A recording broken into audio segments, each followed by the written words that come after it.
Guys हमने पिछली class में इंडस्ट्री इंस्टीट्यूट लिंकेज के बारे में कुछ बात शुरू की थी। आज हम उसी टॉपिक को आगे बढ़ाते हैं। मैं आपको एक थोड़ा सा स्केच ही बताता हूँ कि कल या प्रीवियस क्लास में हमने इंडस्ट्री इंस्टीट्यूट लिंकेज या जिसको इंडस्ट्री एकेडमिया लिंकेज भी बोलते हैं उसके बारे में हमने क्या बात की थी। शुरुआत करते हैं। तो आपके सिलेबस में एक टॉपिक है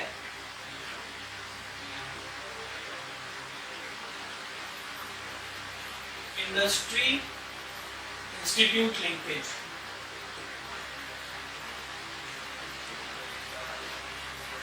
इसी को हम इंडस्ट्री एकेडमिया लिंकेज भी बोलते हैं।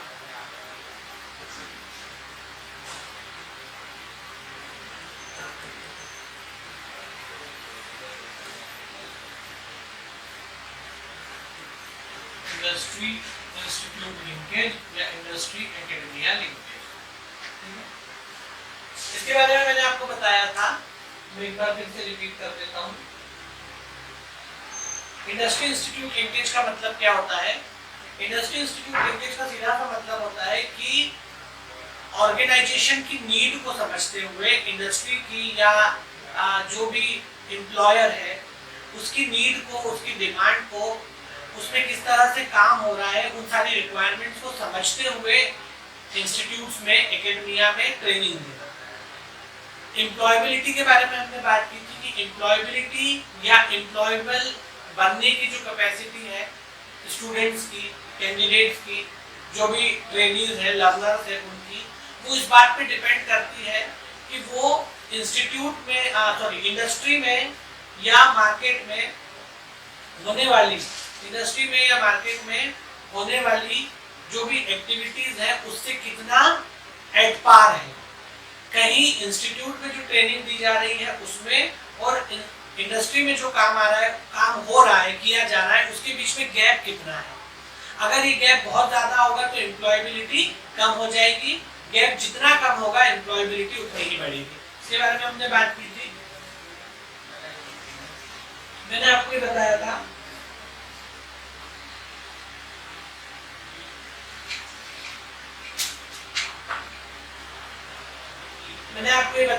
कि क्वालिटीज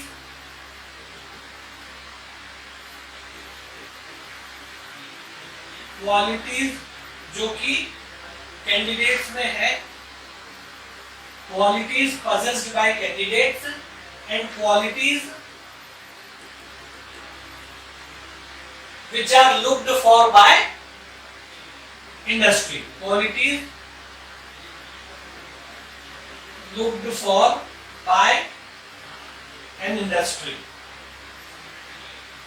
मतलब कैंडिडेट में जो क्वालिटीज हैं और इंडस्ट्री को जो क्वालिटी चाहिए, इन दोनों के बीच में जितना गैप होगा उतना ही एम्प्लॉयबिलिटी कम होगी। इन दोनों के बीच में गैप जितना ज्यादा होगा एम्प्लॉयबिलिटी कम होगी, गैप जितना कम होगा एम्प्लॉयबिलिटी बढ़ जाएगी। इसके बारे में हमने बात की थी। अब अगर हमको इन दोनों के बीच में गैप को कम करना है तो इसके लिए किस चीज की जरूरत है? इसके लिए जरूरत है कि इंडस्ट्री और इंस्टीट्यूट साथ में मिलकर काम करें, हैंड इन हैंड चले, दोनों एक दूसरे की रिक्वायरमेंट को समझे और दोनों एक दूसरे को एक्नॉलेज करें, एक दूसरे को असिस्ट करें, एक दूसरे की मदद करें, एक दूसरे के साथ डायलॉग करें। तभी जो है हम इस गैप को कम से कम कर सकते हैं। और जब ये गैप कम होगी, जितनी कम होगी हमारे पास एम्प्लॉयबिलिटी, हमारे कैंडिडेट्स की, लर्नर्स की, ट्रेनीज की एम्प्लॉयबिलिटी उतनी ही ज्यादा बढ़ेगी। ठीक है, ये गैप जितना कम होगा एम्प्लॉयबिलिटी उतनी ज्यादा बढ़ेगी। ठीक है, ये बात हमने की थी। तो हमको ये जरूरी है कि हम इस गैप को कम से कम करें ताकि हमारे कैंडिडेट्स की एम्प्लॉयबिलिटी बढ़े। और साथ ही साथ इससे केवल कैंडिडेट्स को फायदा है, इंस्टीट्यूट को फायदा है, इंडस्ट्री को भी फायदा है, इंडस्ट्री को भी फायदा है। क्योंकि अगर ये गैप कम होगी तो इंडस्ट्री को भी क्या होगा? स्किल्ड और ट्रेंड लेबर मिलेगा वैसा जैसा उनको जरूरी है। स्किल्ड और ट्रेंड लेबर मिलेगा वैसा जैसा उनको रिक्वायर्ड है, जैसा उनको नीड है। तो उनको अपनी नीड या रिक्वायरमेंट के हिसाब से स्किल या ट्रेन लेबर मिलेगा अगर ये गैप कम होगा। अगर ये गैप ज्यादा होगा तो कैंडिडेट्स की एम्प्लॉयबिलिटी भी कम होगी और साथ ही साथ इंडस्ट्री के लिए भी नुकसान वाली स्थिति है, क्योंकि इंडस्ट्री को भी वैसा कैंडिडेट या वैसा लेबर या वैसे लोग नहीं मिल पाएंगे जैसे वो ढूंढ रही है, जैसे उसको चाहिए। तो ये क्वालिटीज जो कैंडिडेट में है इंडस्ट्री की रिक्वायरमेंट के हिसाब से होनी चाहिए। ये दोनों के लिए फायदे की स्थिति है, इंडस्ट्री के लिए भी और कैंडिडेट्स के लिए, इंस्टीट्यूशन के लिए। अब इस गैप को कम करने के लिए इंडस्ट्री इंस्टीट्यूट लिंकेज एक बहुत जरूरी चीज है। इंडस्ट्री इंस्टीट्यूट का लिंकेज या इंडस्ट्री और एकेडमिया का लिंकेज, आप इंस्टीट्यूट बोलो चाहे एकेडमिया बोलो, बात एक ही है, दोनों में अंतर है। इंडस्ट्री बोल लो चाहे एकेडमिया बोल लो, बात एक ही है। इंडस्ट्री और इंस्टीट्यूट का या इंडस्ट्री और एकेडमिया का लिंकेज बेहद जरूरी है।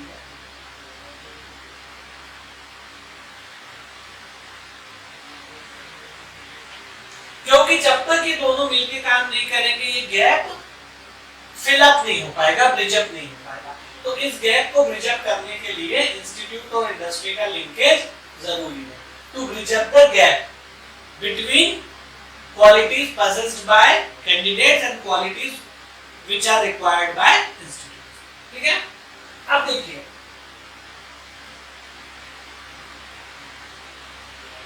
जैसे ही अगर आप इसमें क्या होगा कि जब इंडस्ट्री और इंस्टीट्यूट का लिंकेज होता है तो कैंडिडेट जो है उनको इंडस्ट्री ओरिएंटेड ट्रेनिंग मिलती है। कैसी ट्रेनिंग मिलती है? Industry oriented. क्योंकि जब एकेडमिक्स वाले जो लोग करिकुलम डिजाइन कर रहे हैं, एकेडमिया मतलब कौन लोग? जो करिकुलम डिजाइन करने वाले हैं, है ना, जो ट्रेनिंग पैटर्न डिसाइड करने वाले कि ट्रेनिंग पैटर्न क्या रहेगा, है ना, जो लोग करिकुलम डिसाइड करेंगे, जो ट्रेनिंग पैटर्न डिसाइड करेंगे, जो लोग ट्रेनर्स को ट्रेन करेंगे या ट्रेनर्स को रिक्रूट करेंगे,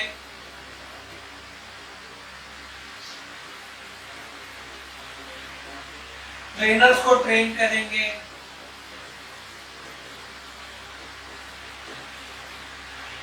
ये सब एकेडमिया का काम। ठीक है, तो इंडस्ट्री ओरिएंटेड ट्रेनिंग कैंडिडेट्स को तब मिलेगी जब एकेडमिया इन सारी चीजों पर इस तरह से काम करेगा कि ट्रेनिंग इंडस्ट्री ओरिएंटेड हो। अगर करिकुलम ऐसा डिजाइन कर दिया है एकेडमिया ने, यानी एकेडमिक्स वालों ने करिकुलम इस तरह का डिजाइन कर दिया है किसी जॉब रोल से रिलेटेड कि वो रेलेवेंट नहीं है, मान लो इररेलेवेंट है,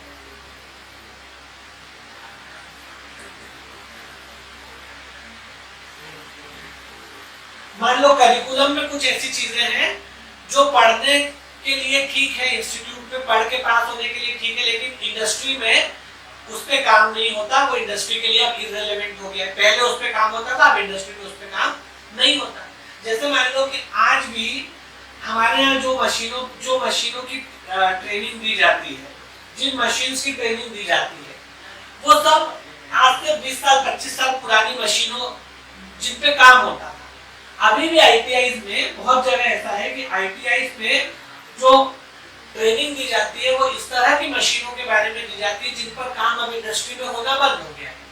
अब नए सिस्टम्स आ गए हैं, फानुक है, ये है, वो है। ठीक है, तो हमेशा क्या होना चाहिए कि करिकुलम जो है वो रेलेवेंट होना चाहिए और जिसको कहते हैं अपडेटेड होना चाहिए, अप टू डेट होना चाहिए, जो आज के हिसाब से जरूरी है ऐसा करिकुलम होना चाहिए।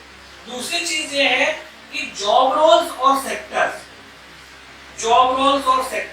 या सेक्टर्स में जॉब रोल्स आते हैं। एक ही बात, सेक्टर्स और सेक्टर्स के अंदर जॉब रोल होते हैं, हमने बात की है।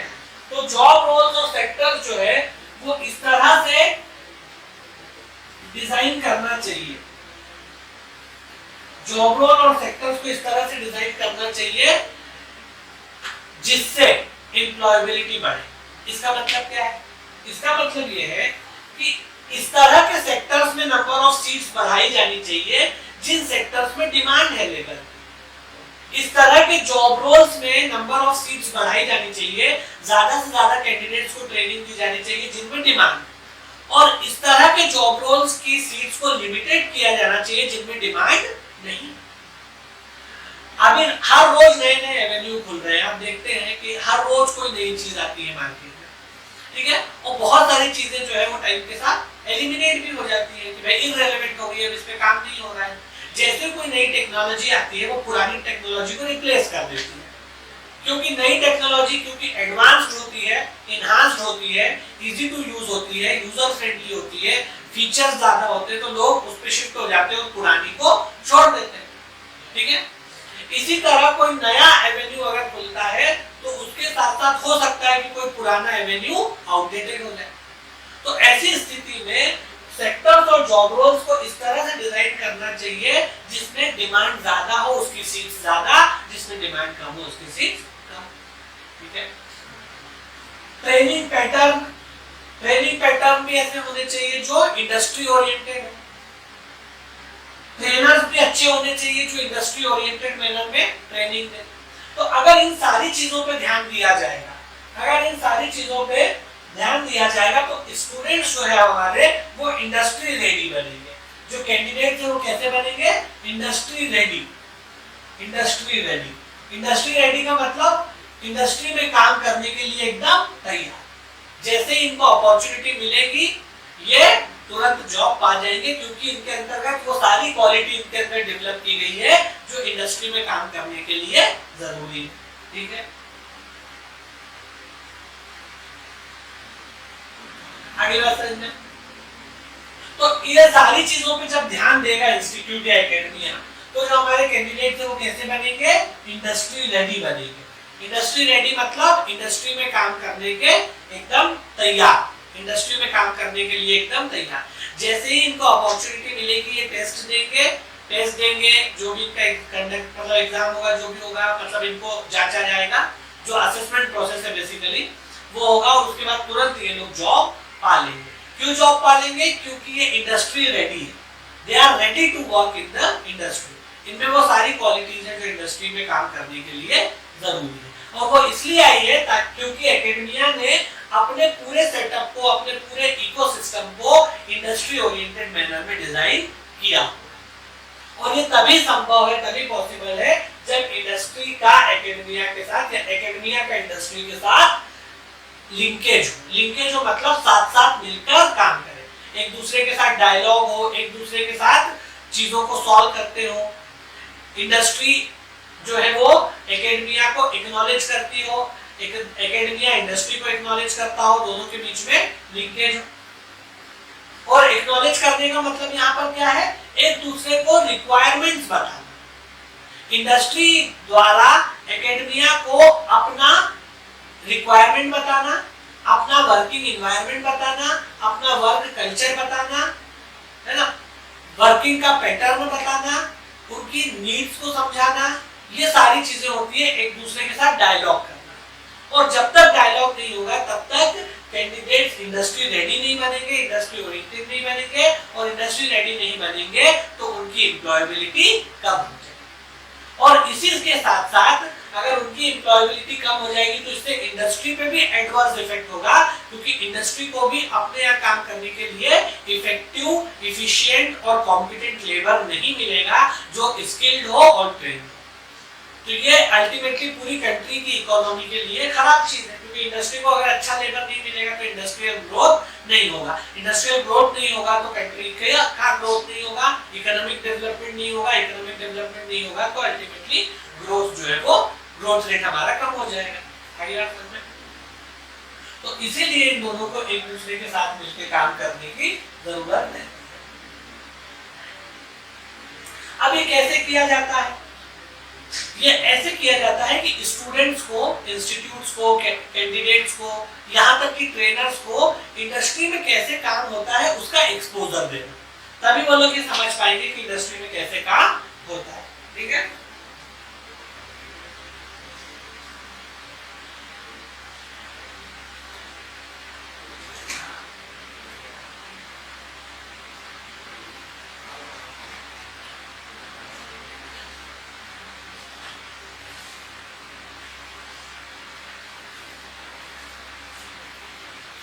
अब ये कैसे किया जाएगा, देखिए जब तक कैंडिडेट्स से पहले ट्रेनर्स मतलब जो ट्रेनिंग देने वाले लोग हैं, ट्रेनर्स को या जो जिनको हम लोग इंस्ट्रक्टर भी बोलते हैं। अच्छा, आप में से देखो, आपका मैं क्विक टेस्ट लेता हूँ। आप में से कौन ये बता सकता है कि ट्रेनर्स या इंस्ट्रक्टर को ट्रेन करने के लिए कौन सी स्कीम चलती है? जो बता देगा उसको इनाम। ट्रेनर्स या इंस्ट्रक्टर को ट्रेन करने के लिए कौन सी स्कीम चलती है? Which scheme is designed? CIPS, Piyush Tripathi, एकदम सही। वाह यार, शाबाश, एकदम सही बताया। CIPS, craft instructor training scheme, CITS scheme जो है ये ट्रेनर्स या इंस्ट्रक्टर्स को ट्रेन करने के लिए। अच्छा, इनके तहत कौन से इंस्टीट्यूट्स में ट्रेनिंग दी जाती है?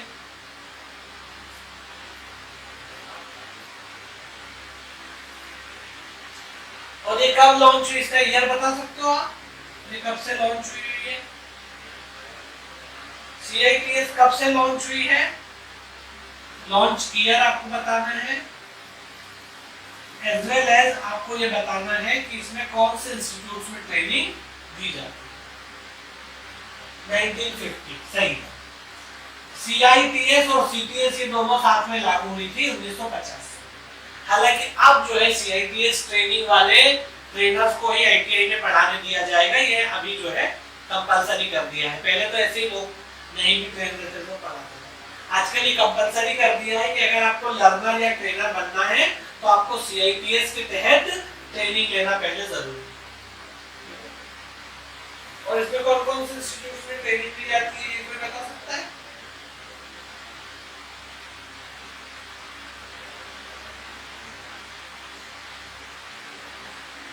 पहले, अब आजकल तो जो है इसमें ये भी जो है वो कर दिया है। पहले ये था कि केवल और केवल, आजकल ये हो गया कि केवल और केवल वही तो ITOT और NIOS, ठीक है।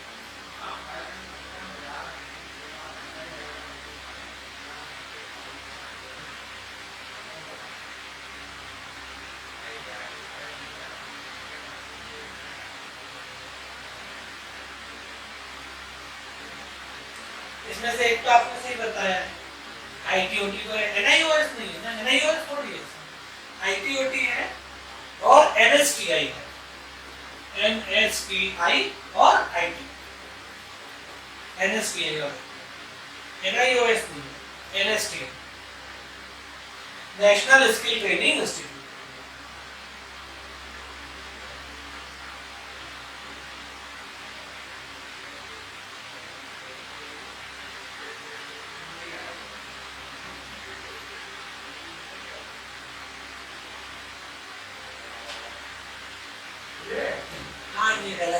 चलो, अब ये बताओ कि NSTI और ITOT ये दोनों मध्य प्रदेश के किन शहरों में? NSTI कहां पर है और ITOT कहां पर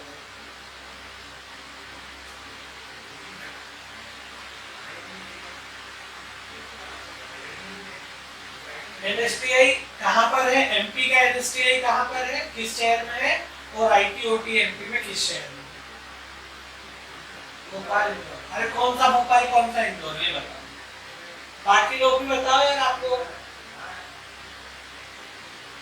अतुल, पूजा, निशान, इनमें से भोपाल में कौन सा है, इंदौर में कौन सा है?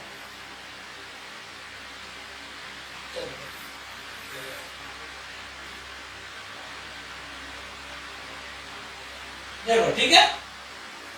तो यहां पर ये कैसे किया जाएगा? इंडस्ट्री इंस्टीट्यूट लिंकेज के लिए NSTI इंदौर में है, ITOT भोपाल में, आपने उल्टा बताया। NSTI जो है ये तो यही है ना, इंदौर में, और ITOT जो है वो भोपाल में। NSTI इधर ही है, इंदौर में, और ITOT भोपाल में। आप इधर जाते हैं गंगानगर से उस साइड, NSTI इंदौर में है और ITOT भोपाल में। एनी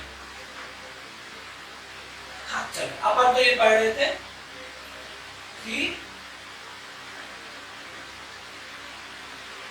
हाँ, इसके लिए क्या जरूरी है, इसके लिए क्या जरूरी है, सबसे पहले हमें ट्रेनर्स को और इंस्ट्रक्टर, मतलब ट्रेनर या इंस्ट्रक्टर, जो भी ट्रेनर या इंस्ट्रक्टर को एक्सपोजर देना पड़ेगा इंडस्ट्री का। क्योंकि जब तक ट्रेनर्स को ही पता नहीं होगा कि इंडस्ट्री में कैसे काम होता है, वो स्टूडेंट्स को क्या सिखा पाएंगे, है ना। इसीलिए आजकल ट्रेनर्स के लिए CITS का सर्टिफिकेट होना कंपलसरी कर दिया है।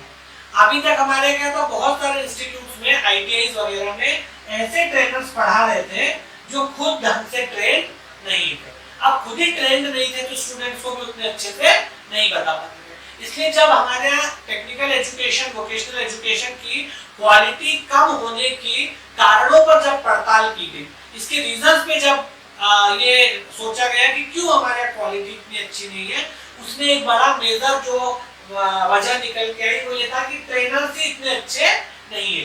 इवन अभी भी आप देखेंगे इंजीनियरिंग कॉलेजेस में, जो प्राइवेट इंजीनियरिंग कॉलेज है, वहां पर जो फैकल्टी पढ़ाती है उनके लिए कोई इस तरह का बहुत स्क्रूटनी नहीं है कि उनको बहुत ये ट्रेनिंग अच्छी, मतलब वो खुद ट्रेन होने चाहिए या ऐसा।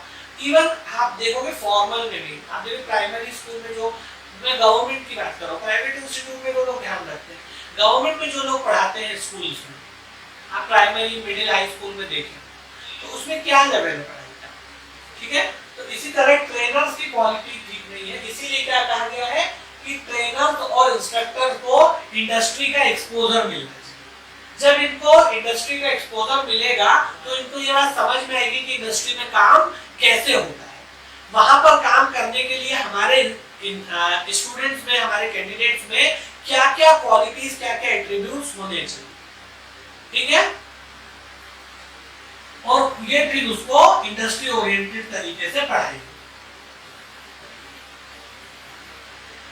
दूसरा है कि जब ट्रेनर्स को तो एक्सपोजर मिलना ही चाहिए, साथ ही साथ कैंडिडेट्स को भी एक्सपोजर मिलना चाहिए, कैंडिडेट्स या स्टूडेंट्स को भी एक्सपोजर मिलना चाहिए इंडस्ट्री का, ताकि उनको ये पता चले कि इंडस्ट्री में काम कैसे होता है, ठीक है। और इंडस्ट्री के एक्सपोजर का मतलब होता है करंट इंडस्ट्रियल प्रैक्टिसेस। इंडस्ट्री में अभी अभी किस तरह से काम होता है, इसको बोलते हैं current industrial practices, CIPs, current industrial practices. किसी भी इंडस्ट्री में जो काम करने का तरीका मतलब ये है कि कुछ ना कुछ चेंजेस आते रहते हैं। ऐसा नहीं है कि एक जैसा काम जैसा चल रहा है हमेशा वैसे ही चलेगा, कुछ बेसिक प्रिंसिपल्स हैं जो एक जैसे रहते हैं। लेकिन हर इंडस्ट्री में हम, क्योंकि एक ऐसे दौर में है जहां बहुत तेजी से बदलाव होते हैं, हर दिन नई टेक्नोलॉजी आती है, हर दिन कोई ना कोई नई चीज आ जाती है, तो इंडस्ट्री उसको अडॉप्ट करती है। और इंडस्ट्री के लिए तो ये कंपलसरी है कि वो नई टेक्नोलॉजी पे काम करे, क्योंकि इंडस्ट्री को इफिशिएंटली काम करना पड़ता है। और इफिशिएंटली काम करने के लिए उसके लिए ये कंपलसरी है कि वो लेटेस्ट टेक्नोलॉजी पे काम करे या लेटेस्ट पैराडाइम पे काम करे, लेटेस्ट तरीके को अपनाए, तभी उसकी इफिशिएंसी बनी रह सकती है। अगर वो लेटेस्ट तरीके को नहीं अपनाएगी तो इंडस्ट्री जो दौड़ है उस पर पिछड़ जाएगी देश में, ठीक है। अब आप देखेंगे कि आज के दौर में आप देखेंगे कि अब स्मार्टफोन आ गए, सारी कंपनीज ने अपने अपने स्मार्टफोन बनाए। इससे पहले कीपैड फोन चलते थे। कीपैड फोन बनाने वाली कंपनीज जिन्होंने स्मार्टफोन को बनाने में वही एफिशिएंसी बरकरार नहीं रखी, वो सब खत्म हो गई। तो हर दिन नई चीज आती है और इंडस्ट्री को नई टेक्नोलॉजी को अडॉप्ट करना पड़ता है। इसीलिए इंडस्ट्री तो उसको अडॉप्ट करती है क्योंकि उसके सर्वाइवल के लिए वो कंपलसरी है। इंडस्ट्री को अगर देश में टिके रहना है तो उसके रेस में टिके रहने के लिए, उसके सर्वाइवल के लिए जरूरी है कि वो नई से नई लेटेस्ट टेक्नोलॉजी को अडॉप्ट करे। लेकिन इंस्टीट्यूट जो है वो उसको उसी तेजी से अडॉप्ट नहीं करता, क्योंकि उसका पूरा सेटअप बना रहता है, पूरा इकोसिस्टम बना रहता है। ठीक है, तो इंस्टीट्यूट जो होते हैं, हमारा जो एकेडमिया है या जो इंस्टीट्यूट्स हैं, इंस्टीट्यूट्स उसी तेजी से, उसी स्पीड से नए चेंजेस को, नई टेक्नोलॉजी को अडॉप्ट नहीं करते जिस तेजी से उसको इंडस्ट्री अडॉप्ट कर रही है। क्योंकि इंडस्ट्री को सर्वाइवल के लिए वो जरूरी है, इंस्टीट्यूट को सर्वाइवल के लिए वो उतने जरूरी कम से कम इमीडिएटली नहीं रहते। जैसे मान लो इंस्टीट्यूट अगर मान लो कि 10 साल पुराने करिकुलम पे भी शिक्षा दे रहा है, ट्रेनिंग दे रहा है, तो काम चल रहा है।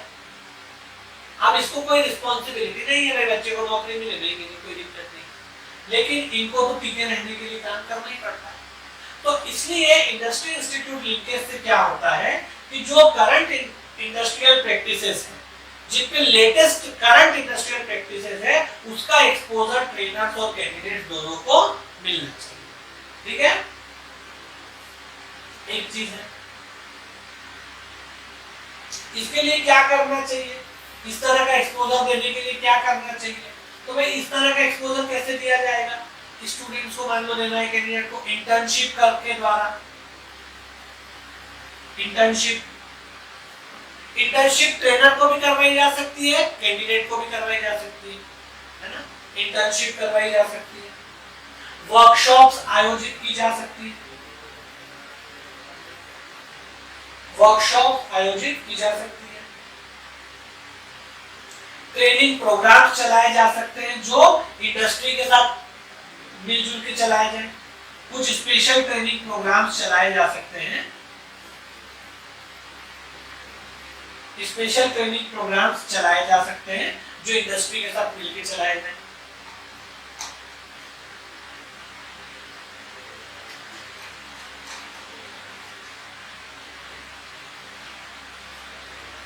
तो इंटर्नशिप्स प्रोवाइड की जा सकती हैं इंस्ट्रक्टर्स को भी और ट्रेनीज को भी, यानी कैंडिडेट्स को भी।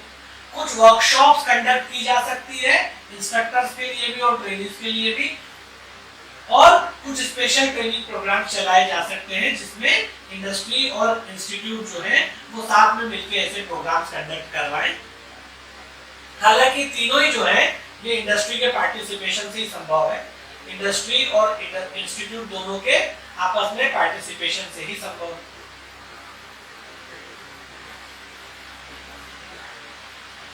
क्लियर है?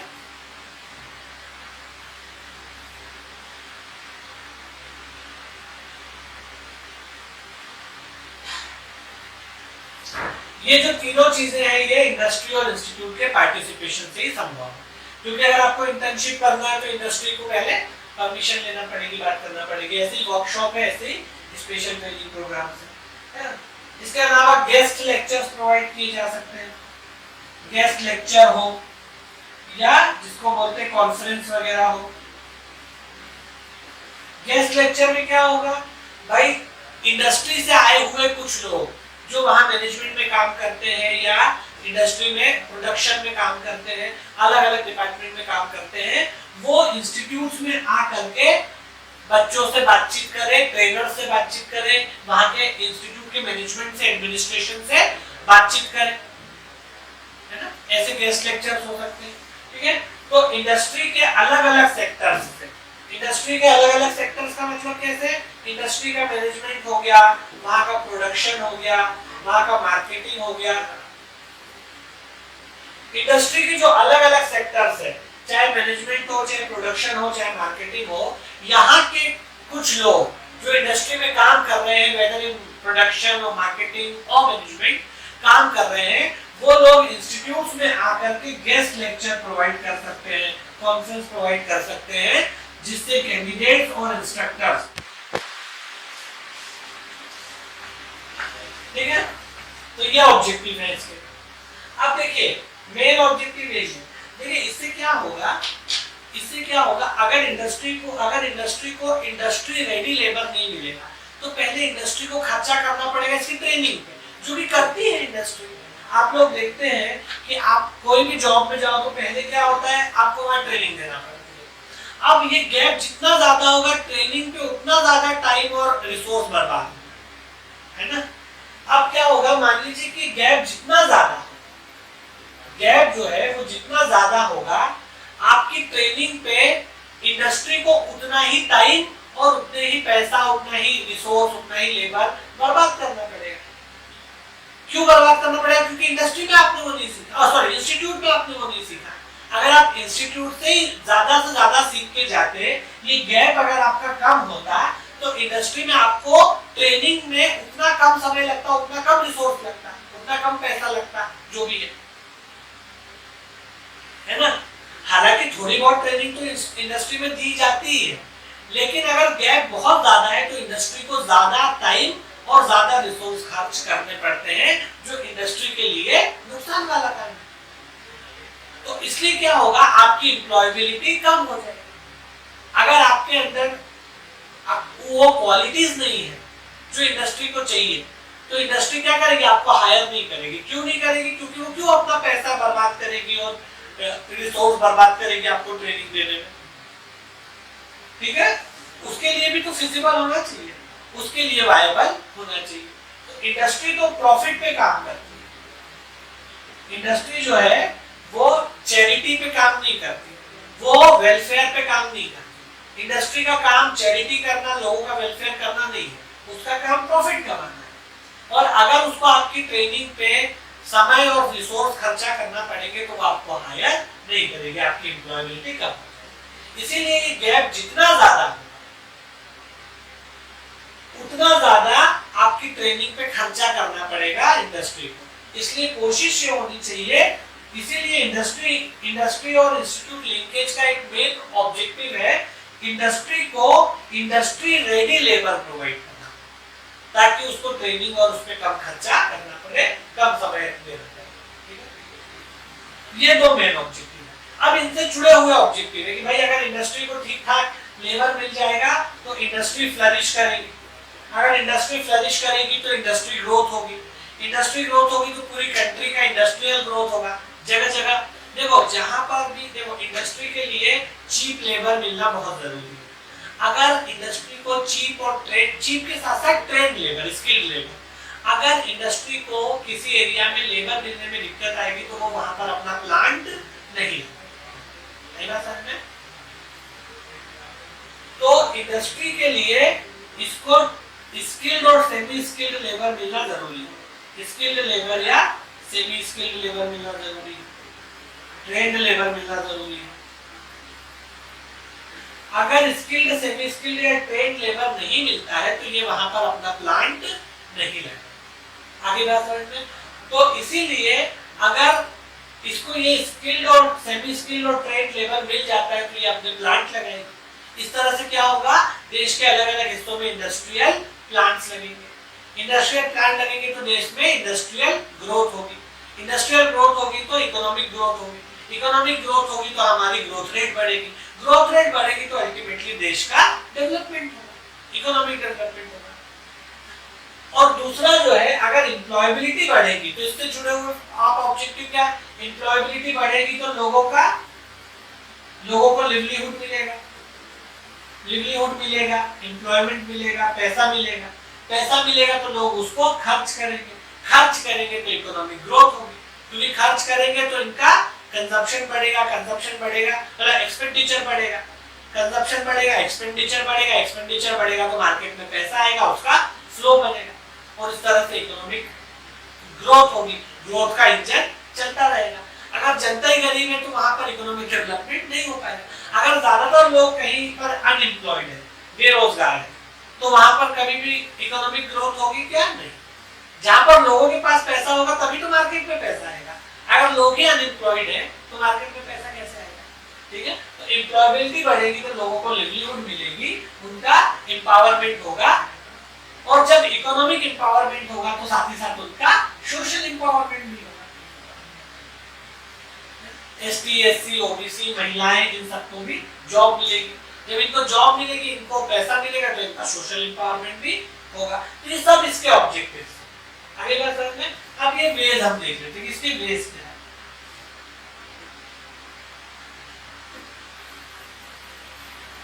ये तो खैर इतना कॉस्ट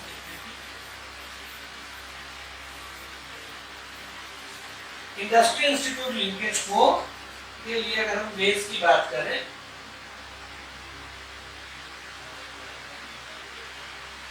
निशान आप क्या देख सकते हैं।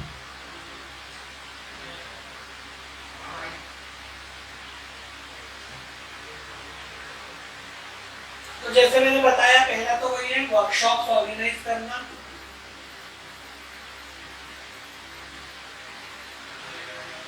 निशान जॉब, अच्छा जॉब तो आप फिर बाद में देखते हो क्या lecture.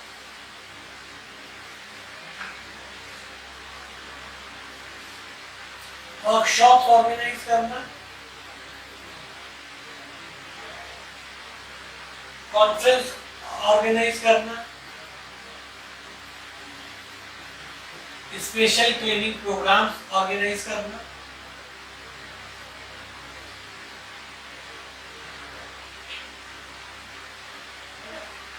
Special training programmes organise करना, और क्या बोलते हैं इसको, workshop, conference, special training programme, ये गेस्ट लेक्चर्स वगैरह, गेस्ट लेक्चर्स फिर आप बाद में देखते हो क्या गेस्ट लेक्चर्स वगैरह, ठीक है। ये ऑर्गेनाइज करना जॉइंट पार्टिसिपेशन में, है ना। इसमें क्या रहेगा, जॉइंट पार्टिसिपेशन रहेगा, जैसे मैंने आपको यहाँ भी बताया दोनों की joint participation of faculty and industry, faculty भी और इंडस्ट्री भी, faculty and industry joint participation में इसको ऑर्गेनाइज करना, ताकि क्या हो, जो एकेडमिक्स के लोग हैं उनको इंडस्ट्री का एक्सपोजर मिले, ठीक है।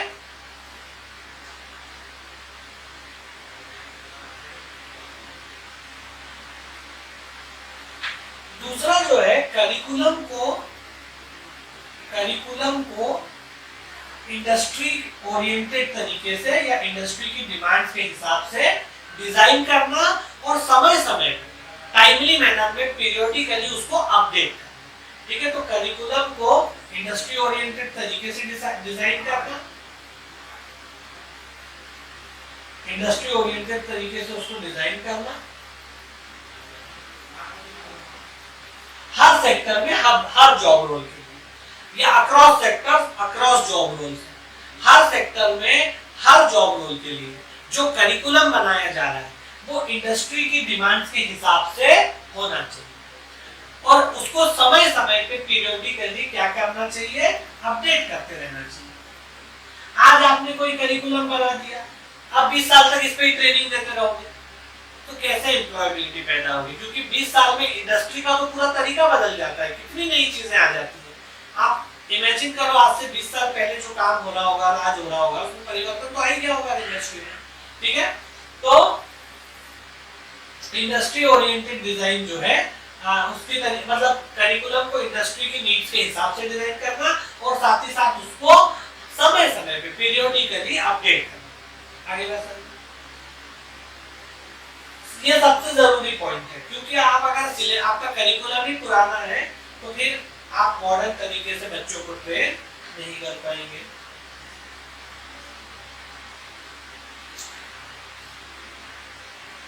उसके बाद बच्चों को स्किल बेस्ड नॉलेज देना, कैंडिडेट्स को provide skill based knowledge, theory ना सिखा के उनको ज्यादा से ज्यादा स्किल सिखाने की कोशिश करना, स्किल बेस्ड नॉलेज देना, क्योंकि थ्योरी का बहुत ज्यादा योगदान यानी बहुत ज्यादा कंट्रीब्यूशन इंडस्ट्री में नहीं होता है। वहां पर आपको प्रैक्टिस, आप देखते होंगे कॉलेज में बहुत सारे ऐसे बच्चे जो टॉपर्स होते हैं वो इंडस्ट्री में बहुत झंडे नहीं गाड़ पाते, जो थ्योरी में बहुत अच्छे होते हैं, और बहुत सारे ऐसे बच्चे जो थ्योरी में फिसड्डी होते हैं लेकिन इंडस्ट्री में बहुत शानदार काम करते हैं, फटाफट इंक्रीमेंट लेते हैं, फटाफट उनका प्रमोशन होता है, जल्दी से जल्दी ऊपर पहुंच जाते हैं। और बहुत सारे टॉपर्स ऐसे रहते हैं जो थ्योरी में तो बहुत कॉपियां घिस के आएंगे बिल्कुल पे, मतलब बहुत थ्योरी में एकदम अच्छे रहते हैं, लेकिन प्रैक्टिकल में उतने अच्छे नहीं रहते। तो वो थ्योरी में मार्क्स तो ले आते हैं, लेकिन उनको जब वो एक्चुअल वर्क फील्ड में जाते हैं तो उतनी तरक्की नहीं कर पाते, कई बार तो जॉब भी नहीं मिल पाती, क्योंकि ट्रेनिंग इंडस्ट्री में जो काम होता है वो स्किल पे आधारित है। थ्योरी में आपने क्या पढ़ा, आपने कैसा लिखा, इससे बहुत ज्यादा फर्क नहीं पड़ता। ये आप खुद भी देखते होंगे कॉलेजेस में, जो बहुत सारे बच्चे थ्योरी में जो अच्छे रहते हैं वो बहुत ज्यादा इंडस्ट्री में या तो जॉब ही नहीं मिलेगी, मिल भी जाएगी तो उतना अच्छा काम नहीं कर पाते, अनटिल एंड अनलेस कि वो प्रैक्टिकल में भी उतने अच्छे हो। जो केवल थ्योरी में अच्छे उनका कुछ नहीं होगा। हाँ, अगर थ्योरी के साथ साथ प्रैक्टिकल में भी इक्वली अच्छे तो उनका भला होगा ही। लेकिन अगर जो थ्योरी में तो बहुत खतरनाक है, प्रैक्टिकल में जीरो है, उनका कुछ नहीं होगा। लेकिन अगर आप प्रैक्टिकल में भी अच्छे हो, थ्योरी में भी अच्छे हो, तो फिर आपका काम चल जाएगा। तो प्रोवाइड स्किल बेस्ड नॉलेज, ठीक है, स्टूडेंट्स को स्किल बेस्ड नॉलेज देना और साथ ही साथ उनमें रीसेंट टूल्स जो हैं उनके प्रति अवेयरनेस पैदा करना। Provide skill based knowledge to students and create awareness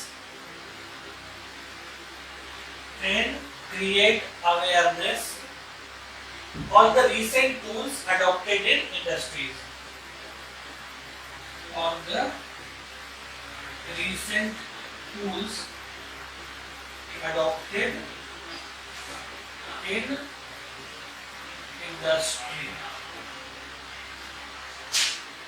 industry में रिसेंट क्या क्या टूल्स अडॉप्ट किए हैं, इसके प्रति कैंडिडेट्स में अवेयरनेस पैदा, क्योंकि आप करिकुलम को तो हर साल नया नहीं बदल सकते, उसके लिए तो एक समय सीमा है, उसका भी एक वो है, लिमिटेशन है। आप ऐसा थोड़ी है कि आप हर साल 2-2, 3-3 बार सिलेबस बदलोगे, इस बार बदला फिर कम से कम 2-3 साल बाद बदलोगे, क्योंकि पूरा सिस्टम उसके पीछे बन जाता है।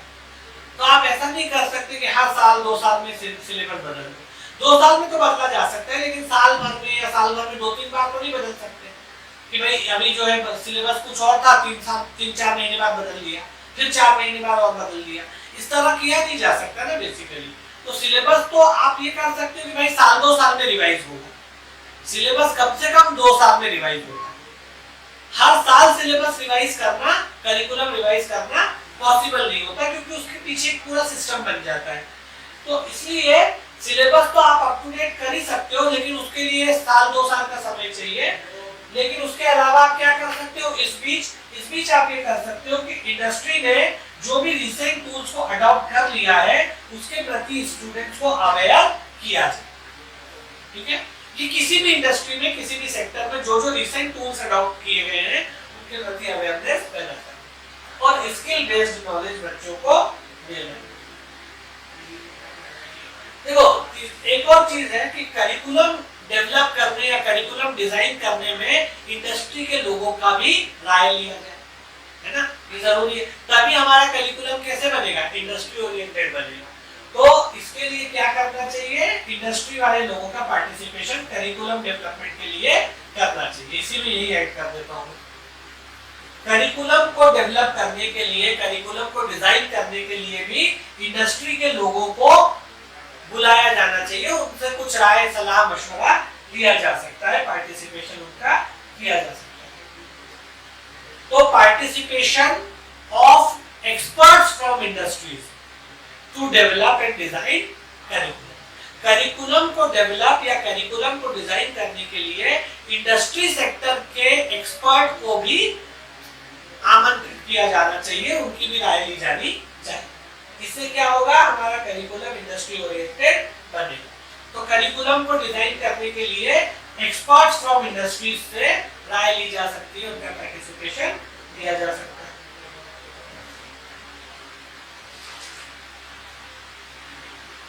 उसके बाद फैकल्टी द्वारा इंडस्ट्री को और इंडस्ट्री द्वारा फैकल्टी को, वाइस वर्सा, दोनों। फैकल्टी के द्वारा इंडस्ट्री को और इंडस्ट्री के द्वारा फैकल्टी को प्रोफेशनल कंसल्टेंसी प्रोवाइड की जानी चाहिए। दोनों के द्वारा एक दूसरे को प्रोफेशनल कंसल्टेंसी प्रोवाइड की जानी चाहिए, ठीक है। प्रोफेशनल कंसल्टेंसी प्रोवाइड की जाती है। फैकल्टी ने इंडस्ट्री को प्रोवाइड करना चाहिए, इंडस्ट्री ने फैकल्टी, फैकल्टी मतलब एकेडमिया, एक दूसरे को प्रोफेशनल कंसल्टेंसी प्रोवाइड करनी। प्रोफेशनल कंसल्टेंसी प्रोवाइड करने का मतलब क्या है? एक दूसरे को सलाह मशवरा देना, कंसल्टेशन देना, है ना। एकेडमिया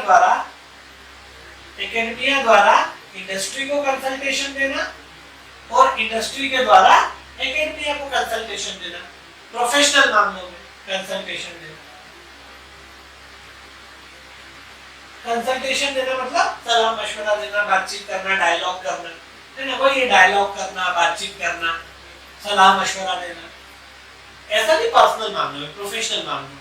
इंडस्ट्री ने बताना चाहिए एकेडमिया को कि ये नई नई चीजें हैं, कैंडिडेट जो है वो इस तरह से आने चाहिए, उनके पास ये क्वालिटीज होनी चाहिए। अभी जो कैंडिडेट्स आ रहे हैं वो इन मामलों में तो ठीक है, लेकिन इन मामलों में उतने अच्छे नहीं है, ये सारी चीजें।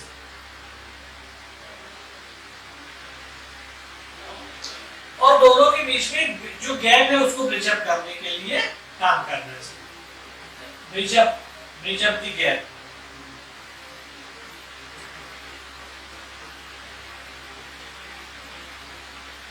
गैप को ब्रिज अप करने के लिए काम करना चाहिए, ठीक है। और क्या किया जा सकता है? कोलैबोरेशन में काम किया जा सकता है,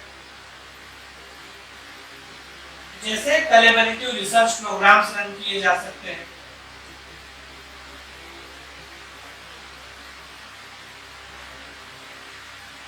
दोनों के द्वारा मिलकर कुछ कोलैबोरेटिव रिसर्च प्रोग्राम डेवलप किए जा सकते हैं।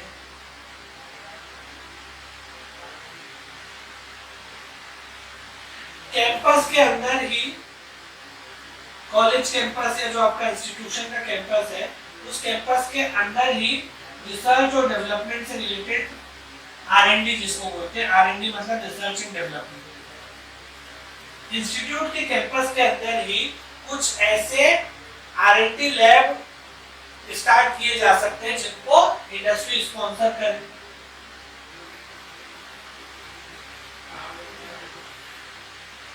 इंडस्ट्री के कैंपस के अंदर ही कुछ ऐसे R&D लैब्स एस्टेब्लिश किए जा सकते हैं जिनको इंडस्ट्री स्पॉन्सर करे या इंडस्ट्री जिनको देखे। इससे क्या होगा?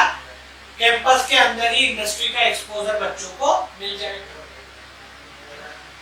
तो कैंपस के अंदर ही R&D से रिलेटेड कुछ लेबोरेटरी शुरू की जा सकती है इंडस्ट्री के द्वारा। कैंपस के अंदर ही R&D से रिलेटेड कुछ लेबोरेटरीज शुरू की जा सकती है इंडस्ट्री के द्वारा, ताकि कैंडिडेट्स को, स्टूडेंट्स को कैंपस के अंदर ही इंडस्ट्री का एक्सपोजर मिल सके, ठीक है। इंडस्ट्री इसके लिए काम कर सकती है। ये CSR के तहत इंडस्ट्री ऐसे कुछ काम कर सकती है, कॉर्पोरेट सोशल रिस्पांसिबिलिटी, ठीक है। तो ये कुछ ऐसे काम हैं जो इंडस्ट्री इंस्टीट्यूट लिंकेज के लिए किए जाने चाहिए या किए जा रहे हैं।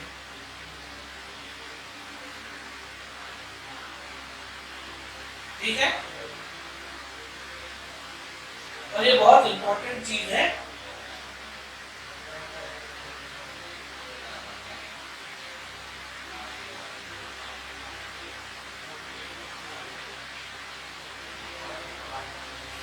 और सभी सेक्टर्स में, अक्रॉस सेक्टर्स इसकी जरूरत है। सभी सेक्टर्स में यानी अक्रॉस सेक्टर्स इसकी जरूरत है। क्लियर है? तो ये इंडस्ट्री इंस्टीट्यूट लिंकेज है। अब इसके लिए बहुत सारे प्रोग्राम भी चलते हैं, बहुत सारी इंडस्ट्रीज जो है वो इंस्टीट्यूशंस के साथ लिंकेज में है, क्योंकि अभी इस बात पे बहुत ज्यादा जोर दिया जा रहा है। बहुत सारा जो हमारा सिलेबस है, करिकुलम है अलग अलग सेक्टर्स में, उसको डिजाइन करने में भी इंडस्ट्री के एक्सपर्ट्स की सलाह ली गई है, उनसे बातचीत की गई है। आप लोग अगर ITI का सिलेबस देखेंगे अलग अलग सेक्टर्स का, तो उन सारे सेक्टर्स के सिलेबस या करिकुलम को डिजाइन करने में इंडस्ट्री से जुड़े हुए बहुत सारे एक्सपर्ट लोगों की राय मशवरे लिए गए हैं। साथ ही साथ इंडस्ट्री बहुत सारी वर्कशॉप्स भी आयोजित करती है, ऑर्गेनाइज करती है, जिसमें इंस्टीट्यूट के लोगों को बुलाया जाता है, फैकल्टीज को भी, कैंडिडेट्स को भी, है ना। कुछ जॉइंट वेंचर्स भी किए जाते हैं दोनों के द्वारा, जॉइंट वर्कशॉप्स भी होती है, जॉइंट स्पेशल ट्रेनिंग प्रोग्राम्स भी होते हैं एक्सपोजर के लिए, कॉन्फ्रेंसेस वगैरह भी रहती है। तो ये सारे कामों पे जो इन सारे पॉइंट्स पे अब काम भी किया जाए। क्लियर है? तो ये टॉपिक यहाँ पे खत्म हो गया। एक अगला टॉपिक है आपके सिलेबस में जिसका नाम है EDP. EDP EDP stands for entrepreneurship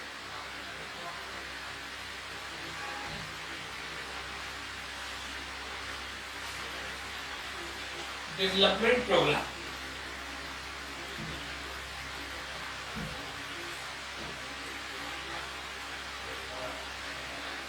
EDP का मतलब होता है एंटरप्रेन्योरशिप डेवलपमेंट प्रोग्राम।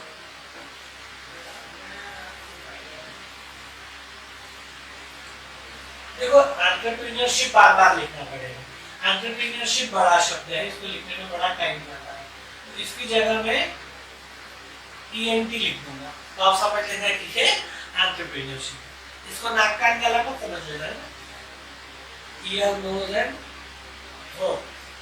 ईएनटी का मतलब एंटरप्रेन्योरशिप, क्योंकि ईडीपी में बार बार मुझे एंटरप्रेन्योरशिप लिखना पड़ेगा जहां जहां, तो मैं ईएनटी लिखूंगा, एंटरप्रेन्योरशिप डेवलपमेंट प्रोग्राम। ठीक है, एंटरप्रेन्योरशिप डेवलपमेंट प्रोग्राम आपको नाम से ही समझ में आ रहा होगा। हमारे यहाँ अब दो चीजों पे मतलब एक चीज पे बल ज्यादा दिया जा रहा है, एम्फेसिस किया जा रहा है, और वो है एंटरप्रेन्योरशिप।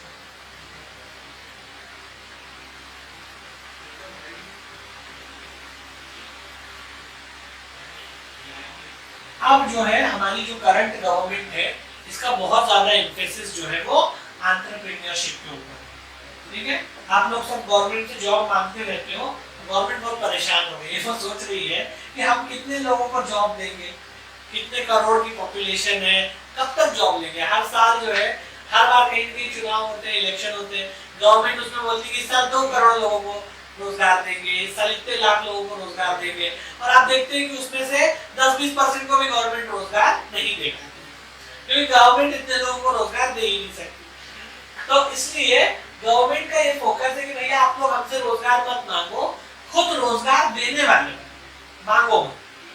अपने स्टार्टअप्स लो, अपना काम शुरू करो, फ्रीलांस करो, नया बिजनेस शुरू करो, स्टार्टअप लो, अपना उद्यम शुरू करो, और खुद भी अपना पेट पालो, लिवलीहुड कमाओ, और अपने साथ 2-4 लोगों को और जोड़ लो ताकि उनको आप रोजगार दे सको। तो गवर्नमेंट का फोकस जो है वो एंटरप्रेन्योरशिप है।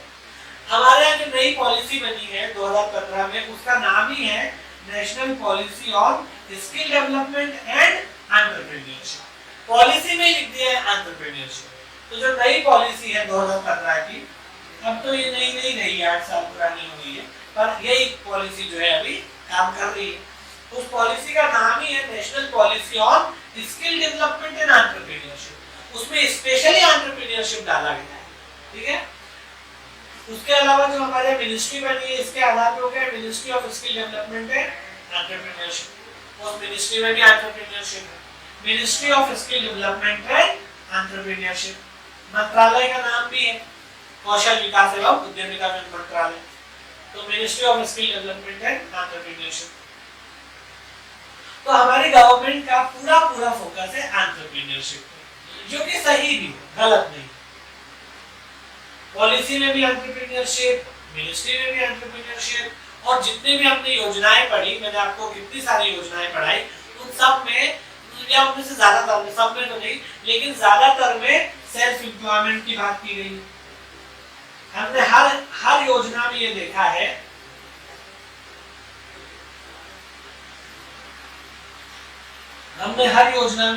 है कि गवर्नमेंट ने 2 तरह की बात की है कि भाई आपको जो ट्रेनिंग दी जा रही है उसका उद्देश्य केवल आपको जॉब दिलवाना नहीं है। आप में से कुछ लोग तो जॉब करेंगे, लेकिन कुछ लोगों को जो है उद्यमिता के लिए, एंटरप्रेन्योरशिप के लिए प्रिपेयर करना है।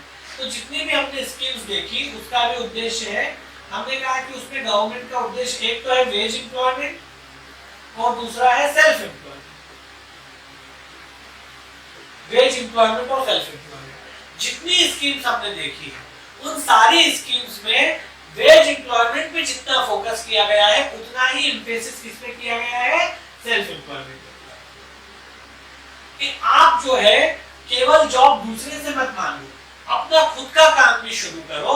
और सारी योजनाओं में इस बात पे फोकस रखा गया है कि अगर कोई कैंडिडेट, अगर कोई लर्नर, अगर कोई ट्रेनी पास आउट होने के बाद अपना खुद का काम करना चाहता है तो वेल एंड गुड, बहुत अच्छा है, ये उससे बेटर है जो वेज एम्प्लॉयमेंट मांग रहा है। ठीक है, इस पे फोकस है सरकार का। और सभी योजनाओं में सेल्फ एम्प्लॉयमेंट के लिए इंकरेज किया जा रहा है। सेल्फ एम्प्लॉयमेंट के लिए आपको प्रमोट किया जा रहा है। सरकार ये चाहती है कि सेल्फ एम्प्लॉयमेंट से लोग जुड़े और उसके लिए इंकरेज हो। इसलिए हमने जितनी भी स्कीम्स पढ़ी इसमें वेज एम्प्लॉयमेंट के साथ साथ सेल्फ एम्प्लॉयमेंट पे भी फोकस है। ठीक है, मैंने आपको कई सारी स्कीम्स में बताया जिसमें हम लोगों ने प्लेसमेंट की बात की थी। जो प्लेसमेंट स्ट्रेटजी है, उन प्लेसमेंट स्ट्रेटजी में जैसे प्रधानमंत्री कौशल विकास योजना है, दीनदयाल उपाध्याय योजना है, उसमें जब तक आपको एम्प्लॉयमेंट नहीं मिलता तब तक इंस्टीट्यूट जो है, एकेडमिया जो है वो आपके साथ बना रहता है। उसमें ये भी है कि आपकी जो फीस है, जो पेमेंट है, उसकी आखिरी जो किस्त होती है, लास्ट जो इंस्टॉलमेंट होता है, वो तब तक नहीं दिया जाता जब तक कैंडिडेट को एम्प्लॉयमेंट नहीं मिल जाता। क्या उस एम्प्लॉयमेंट में केवल वेज एम्प्लॉयमेंट है या सेल्फ एम्प्लॉयमेंट में? सेल्फ एम्प्लॉयमेंट भी। अगर आप अपना बिजनेस एस्टेब्लिश कर लेते हैं, अपना स्टार्टअप ले लेते हैं या अपना कोई फ्रीलांस काम शुरू कर देते हैं तो उसको एम्प्लॉयमेंट गिना जाएगा। और उसके बाद फिर अगर आपका अपना बिजनेस सेटअप हो गया है, मैंने आपको बताया था प्रधानमंत्री कौशल विकास योजना में क्या है, आप अपने बिजनेस का प्रूफ जो है, जो एक गवर्नमेंट का जैसे गुमाश्ता सर्टिफिकेट बनता है या बिजनेस के लिए जो सर्टिफिकेट बनता है, उसको आप जब जमा करवा दोगे तो आपकी जो लास्ट पेमेंट होती है इंस्टॉलमेंट की, वो डालना पड़ता है गवर्नमेंट को, क्योंकि वो एक प्रूफ है कि आपने अपना काम शुरू कर दिया है, आपने अपना सेल्फ एम्प्लॉयमेंट चालू कर दिया है। तो सेल्फ एम्प्लॉयमेंट को उतना ही इंपॉर्टेंस दिया गया है जितना कि वेज एम्प्लॉयमेंट को दिया गया है। इसलिए एंटरप्रेन्योरशिप जो है वो गवर्नमेंट के फोकस में है, उतनी ही जितनी कि जॉब वाला या वेज एम्प्लॉयमेंट है। अब ये सही भी है, इसमें कोई गलत बात नहीं है, क्योंकि अभी करंटली इंडिया को जॉब मांगने वालों से ज्यादा जॉब प्रोवाइड करने वालों की जरूरत है। और गवर्नमेंट जो है वो करोड़ों करोड़ की पॉपुलेशन को डायरेक्टली जॉब नहीं दे सकती, ये तो आप श्योर है। आपको चाहे कितने भी चुनाव में कह दिया जाए कि 2 करोड़ लोगों को जॉब दी जाएगी, इतने करोड़ लोगों को जॉब दी जाएगी, लेकिन ये गवर्नमेंट के लिए भी पॉसिबल नहीं है कि डायरेक्टली उतनी जॉब दी जाएगी। गवर्नमेंट क्या करेगी, एक इन्वायरमेंट, एक इकोसिस्टम क्रिएट करेगी जिसमें जॉब पैदा हो, लेकिन वो जॉब गवर्नमेंट जॉब नहीं होगी, वो जॉब्स होंगी एंटरप्रेन्योरशिप के थ्रू जो जॉब्स पैदा होंगी प्राइवेट सेक्टर में, सर्विस सेक्टर में, मैन्युफैक्चरिंग सेक्टर में, अलग अलग सेक्टर में, बी प्राइमरी और सेकेंडरी और टर्शियरी, किसी भी सेक्टर में। लेकिन गवर्नमेंट का काम है उसके लिए इकोसिस्टम को डेवलप करना, उसके लिए एक पूरा एनवायरनमेंट पैदा करना, एम्बियंस पैदा करना, जिसमें ज्यादा से ज्यादा लोग एंटरप्रेन्योरशिप के लिए प्रमोट हो, इनकरेज हो, उसकी तरफ उत्साहित हो और अपना अपना काम शुरू करें, जिससे वो खुद भी जो है पैसे कमाए और अपने साथ भी जितने लोगों को वो जोड़ सके जोड़े और उनको एम्प्लॉयमेंट दे। इसलिए एंटरप्रेन्योरशिप पे फोकस किया गया है। जो नया हमारा सिस्टम है ईडीपी, एंटरप्रेन्योरशिप डेवलपमेंट प्रोग्राम, ये इसी से related EDP entrepreneurship development programme. अब इसको आपको समझ में आ गया होगा नाम से ही। अब आपको ये चीज नाम से ही समझ में आ गई होगी।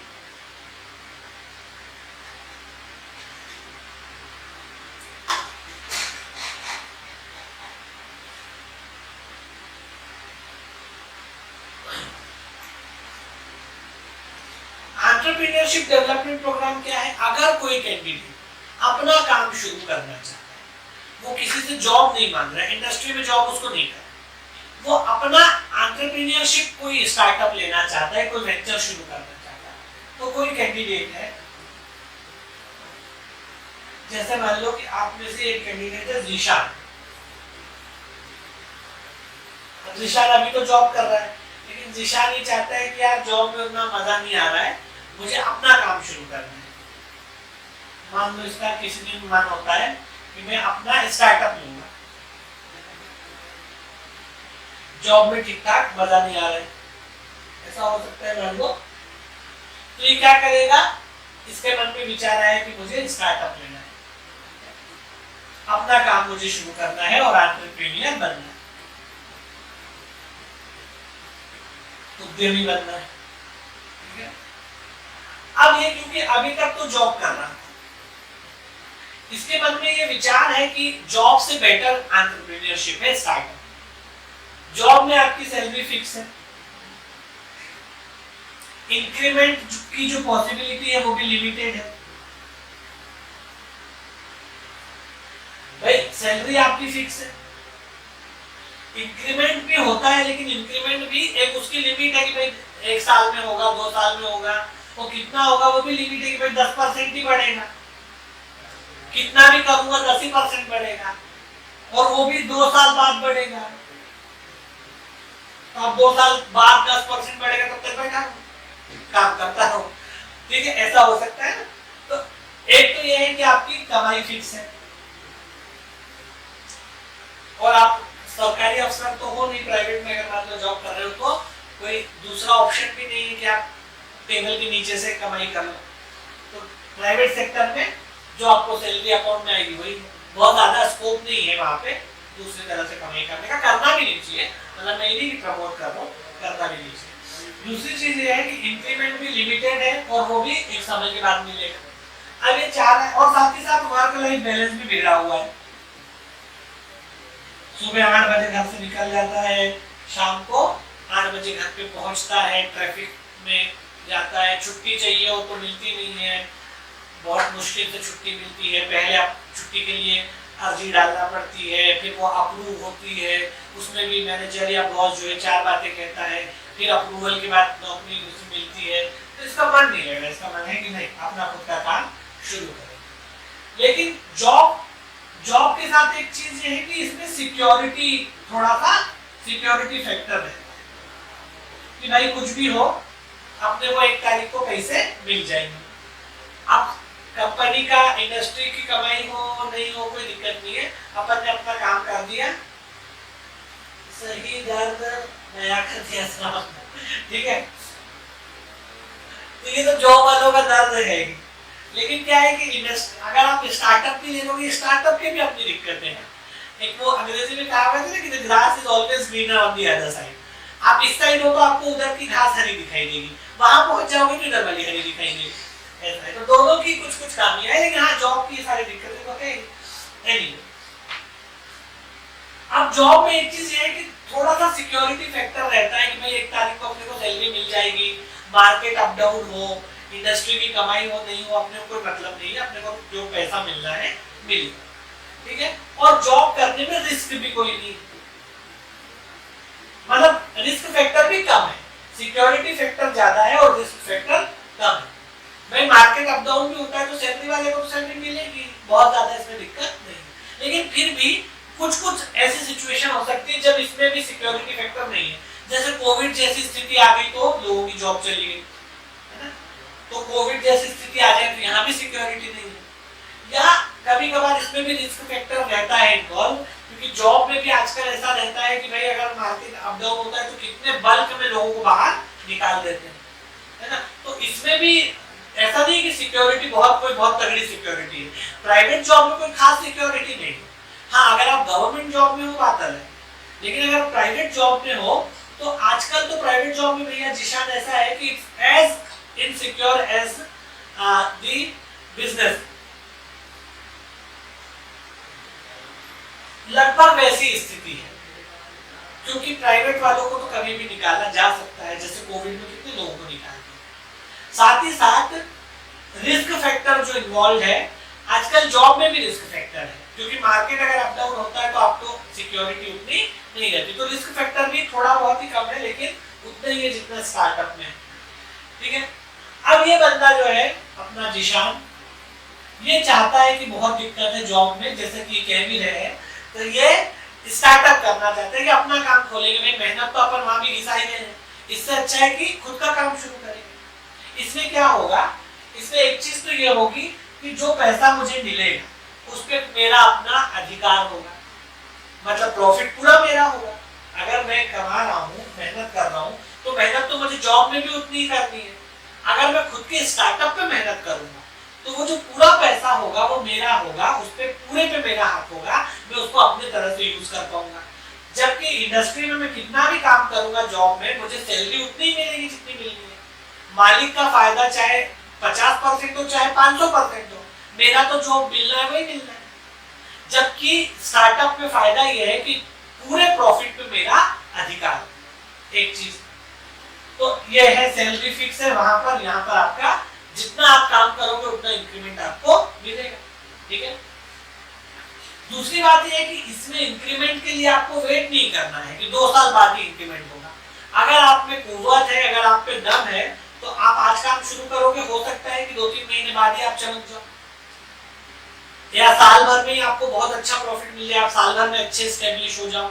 2 साल होते होते तो आप एकदम ज्यादा स्टेब्लिश हो जाओ, ये भी फायदा है। दूसरा फायदा ये है, दूसरा फायदा है कि भाई कम समय में, यहाँ पर ऐसा कोई समय का फाउंडेशन नहीं है, बहुत कम समय में बहुत अच्छा इंक्रीमेंट यानी अच्छा ग्रोथ आप ले सकते हो। तीसरा फायदा ये है कि आप खुद जॉब जो है वो मांगने वाले, हाँ वर्क लाइफ बैलेंस, ये भी हो सकता है भाई आपका स्टार्टअप है तो आप अपनी मर्जी के मालिक हो। ऐसा नहीं आपको सुबह 8 बजे मेट्रो में या आपको बिल्कुल आई बस में पकड़ना है या बिल्कुल भागना ही है। आपका मन होगा तब आप जाओगे, आपका मन होगा तब आप आओगे, आपके ऊपर कोई बॉस नहीं है। हालांकि कस्टमर्स आपके बॉस रहेंगे, लेकिन फिर भी जॉब की तुलना में। दूसरी चीज ये है कि आप छुट्टी भी ले सकते हो अपने मन से, कोई दिक्कत वाली बात नहीं है। ठीक है, तो वर्क लाइफ बैलेंस भी फायदेमंद दिख रहा है इसको। तीसरी चीज ये है, चौथी चीज ये है, तो ये जो है इसको इतना फायदा इधर दिख रहा है, लेकिन साथ ही साथ ये तो प्लस पॉइंट हो गया। इसने क्या किया, जीशान ने पहले जॉब के नेगेटिव पॉइंट्स को देखा, जॉब के नेगेटिव पॉइंट्स को देखा, और उसकी तुलना में इसने स्टार्टअप के पॉजिटिव पॉइंट्स को देखा। पहले इसने जॉब के नेगेटिव पॉइंट्स को देखा और उनके समानांतर, उसके पैरेलल स्टार्टअप के पॉजिटिव पॉइंट्स को देखा। तो इसका मानना कि स्टार्टअप जो है वो बेटर ऑप्शन है। इसका मानना कि नहीं यार, जॉब छोड़ो छाड़ो, अपन तो अपना खुद का काम चालू करेंगे, अपने काम तो सब आता है, तो फिर अपन किसी दूसरे के लिए क्यों करें, अपने खुद के लिए करेंगे। तो ये इसके मन में विचार आया। लेकिन अगले ही पल इसका मन थोड़ा अस्थिर हो गया। इसने सोचा कि यार स्टार्टअप करना तो कोई खराब बात नहीं है, मेरे अंदर हिम्मत भी है, ताकत भी है, और मेरे अंदर क्वालिटी भी है, मैं स्टार्टअप ले भी सकता हूँ, काम तो मेरे को आते ही बहुत अच्छा, दूसरे के लिए करने से अच्छा अपने लिए करूँ। लेकिन जब इसके मन में विचार आया तो इसके मन में थोड़ी शंकाएं भी उठी, डाउट्स।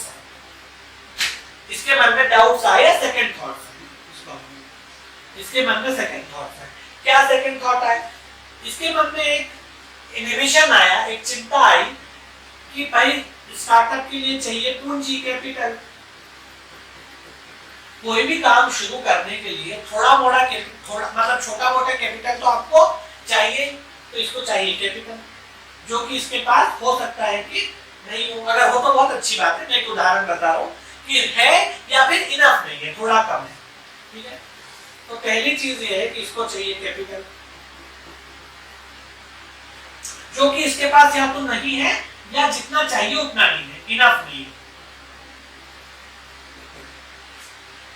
दूसरा यह है कि स्टार्टअप शुरू करते ही आपको जॉब छोड़ना पड़ेगी और वैसे ही आपकी सैलरी बंद हो जाएगी। स्टार्टअप स्टैब्लिश होने में कुछ समय लग सकता है, महीने 2 महीने कम से कम। ऐसा थोड़ी कि आज काम चालू करा और कल से बिल्कुल गाड़ी चलने लगे। तो कुछ आपके पास सेविंग्स भी होनी चाहिए,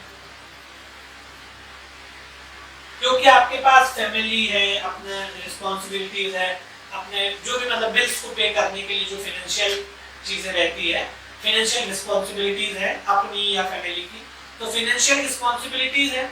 और जैसे ही आप जॉब छोड़ोगे सैलरी तो बंद हो जाएगी, और स्टार्टअप को टेक ऑफ करने में maybe it will take some time, जो कि it's going to take some time, it's bound to get some time, because आप ऐसा नहीं कि आज काम शुरू किया तो कल ही आपका चल जाएगा, ऐसा तो नहीं है। तो सेविंग्स भी होनी चाहिए थोड़ी बहुत, जो कि इसके पास या तो नहीं है या इनफ नहीं। एग्जांपल दे रहा हूं, डोंट टेक इट पर्सनल। तीसरी चीज ये है कि इसका मन तो है स्टार्टअप करने का, लेकिन इसके पास गाइडेंस भी नहीं। What does it take to run a business? What does it takes to establish a business? To begin with. सबसे पहले तो किसी बिजनेस को एस्टेब्लिश करने के लिए क्या क्या चाहिए। जॉब करना और बिजनेस अक्यूमेंट करना ये दो अलग क्वालिटीज है।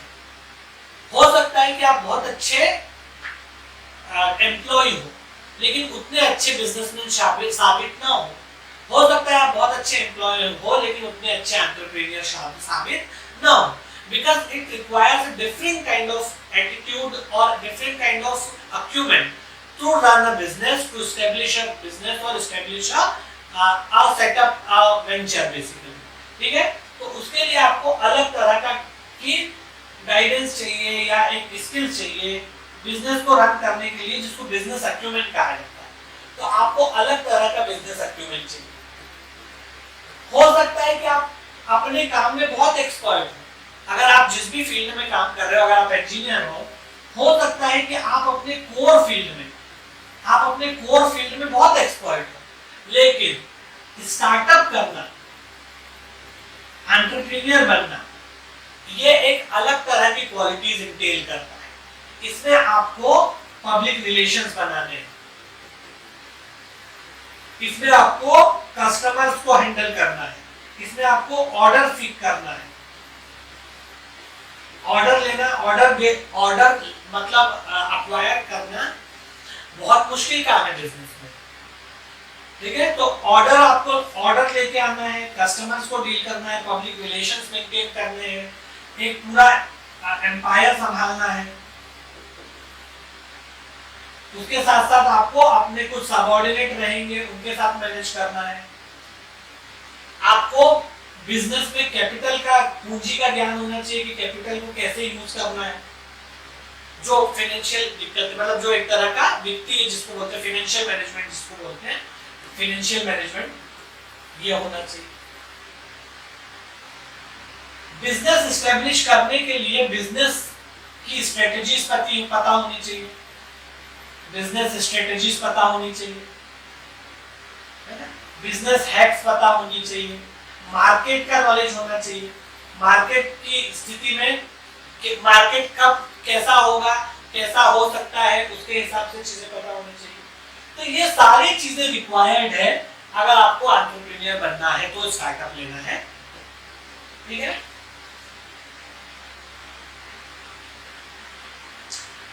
अब आपको समझ में आ रहा होगा कि नहीं, एंटरप्रेन्योर बनना इतना आसान भी नहीं है, लेकिन हमें एंटरप्रेन्योर्स की जरूरत है। तो अगर आप एंटरप्रेन्योर बनना चाहो तो बता दीजिए।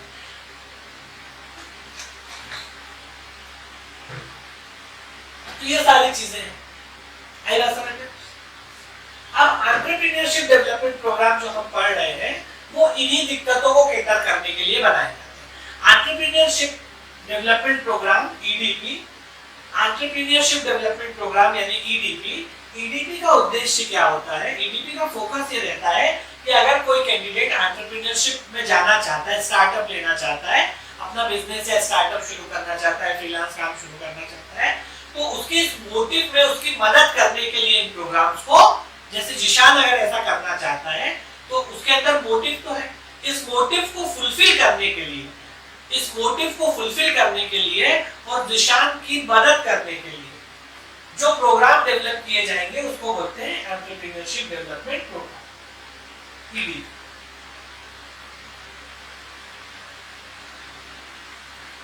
ठीक है, तो एंटरप्रेन्योरशिप प्रोग्राम किस लिए डिजाइन किए जाते हैं? बेसिकली एंटरप्रेन्योरशिप प्रोग्राम जो है वो किस लिए डिजाइन किए जाते हैं? बेसिकली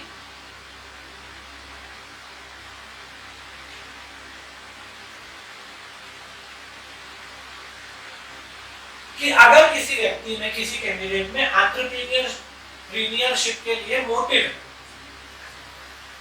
एंटरप्रेन्योरशिप का मोटिव है अगर किसी कैंडिडेट में, जैसे जिशान में है कि भाई ये चाहते हैं कि एंटरप्रेन्योरशिप करो, तो उसके इस मोटिव में उसकी हेल्प करने, उसके इस मोटिव में उसकी हेल्प करने के लिए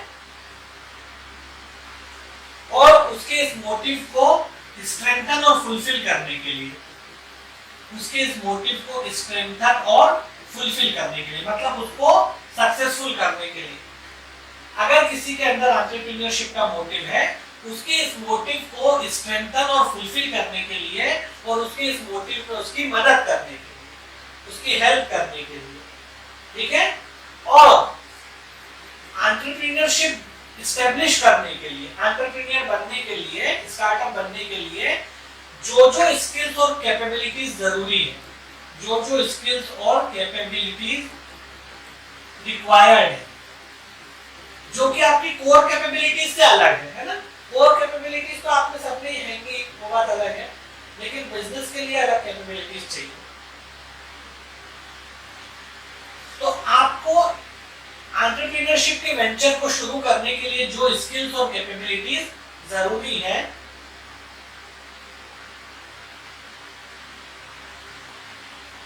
ताकि आप अपना एंटरप्रेन्योरशिप में अपना रोल इफेक्टिवली पैदा कर सको, इन स्किल्स और कैपेबिलिटीज को डेवलप करने में आपकी मदद है।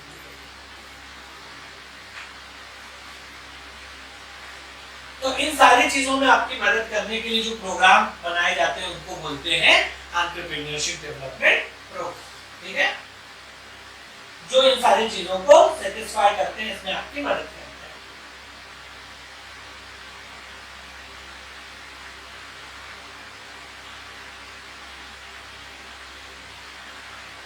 आगे बात में तो ये चीजें रहती हैं।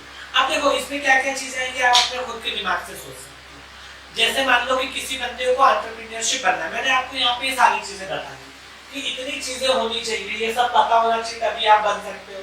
अब जैसे मान लो आपके दिमाग में एक जिसको कहते हैं कि एक डाउट है या इनहिबिशन है कि भाई मुझे चाहिए कैपिटल, पहले स्टार्टअप शुरू करने के लिए पैसा चाहिए, ठीक है। तो अब आपको पैसा कहाँ से मिल सकता है? लोन मिल सकता है। तो आपको ये गाइडेंस कौन बताएगा? ईडीपी के तहत आपको बताएगा कि भाई अगर कोई व्यक्ति स्टार्टअप लेना चाहता है, एंटरप्रेन्योर बनना चाहता है, तो गवर्नमेंट की बहुत सारी स्कीम्स है जिसमें ऐसे लोगों को कम ब्याज पे या जीरो ब्याज पे, जिसमें इंटरेस्ट बहुत कम हो या मिनिमम इंटरेस्ट हो या कहीं पर नहीं भी हो, ऐसी स्कीम्स के तहत लोन मिल रहा है। उस लोन को चुकाने में आपको ज्यादा समय, मतलब उसका जो पीरियड रहता है वो भी ज्यादा रहता है। अगर आप एंटरप्रेन्योरशिप डेवलपमेंट के लिए लोन लेते हो तो उसमें क्या रहेगा, एक तो आपको इंटरेस्ट रेट कम रहेगा, उसके साथ ही साथ आपको उसको चुकाने के लिए समय भी ज्यादा दिया जाएगा। तो ये सारी चीजें उसके बारे में आपको बताना कि भाई जिशान आप इस स्कीम के तहत लोन ले लो तो आपको सही रहेगा, उसमें आपको टाइम भी ज्यादा मिलेगा, आपका बिजनेस जब एस्टेब्लिश होगा तब आप धीरे धीरे इंस्टॉलमेंट देते रहेंगे, तो आपका ये डाउट सॉल्व हो गया, ठीक है। फिर उसके बाद आपको जैसे मान लो कि गाइडेंस चाहिए कि भाई बिजनेस में रन करने के लिए मार्केट स्ट्रेटेजी समझना, ऑपरेशनल स्ट्रेटेजी समझना, ये सब के लिए गाइडेंस चाहिए, वो भी डीपी आपको प्रोवाइड करना है। उसके बाद मान लो कि आपको जिसको हम कहते हैं कि पब्लिक रिलेशंस कैसे मैनेज करना है, ये सारी चीजें भी आएंगी, ठीक है। उसके बाद जब आप बिजनेस शुरू करते हो तो कौन कौन से चैलेंजेस आ सकते हैं, उन चैलेंजेस में आपको कैसे मतलब उनको कैसे टेकल करना है, ये सारी चीजें इसमें शामिल है।